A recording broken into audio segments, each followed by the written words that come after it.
Hello guys! Huwag ka munang mag-scroll. May pag-uusapan lang tayo saglit. Paano ba tayo makagawa ng viral videos?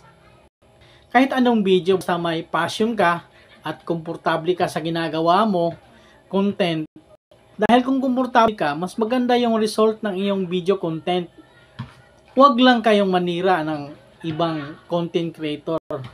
Nakadepende pa rin yung kung paano i-deliver ang iyong content, katulad ng informative niche na ginagawa ko.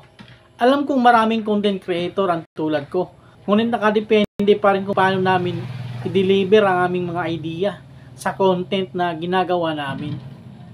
Katulad ng funny video na paano mapapasaya yung mga tao.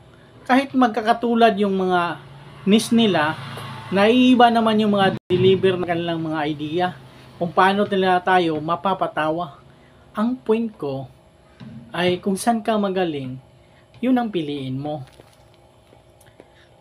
Kahit na natatagalan ka sa paggawa ng videos na maraming views, wag mong gagawin na gagawa ng video na ikasisira ng content video mo. Maraming ang views, may basher naman. Mas importante pa rin yung peace of mind na may magkakaroon ka at masaya. Para naman sa mapulang dashboard, yung namumulang dashboard natin, paano ba natin yun maiwasan? May konting kalaman akong i-share sa inyo. Malaking content creator, huwag niyo itong ipagsasabi sa kanila kasi malamang alam na nila to.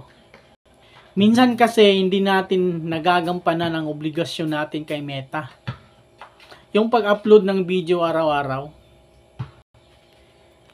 namumula yung dashboard natin pag nakakaligtaan natin yung mga gandong bagay.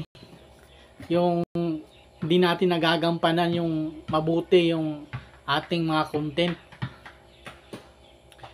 Bumabalik lang sa kulay green yun kapag kailangan nating gumawa palagi ng original content araw-araw at mag-upload ng sarili nating gawa, sarili nating video, sa sarili nating sikap na engaging at high quality content. Yun talaga dapat ang ating gawain. Maraming salamat po.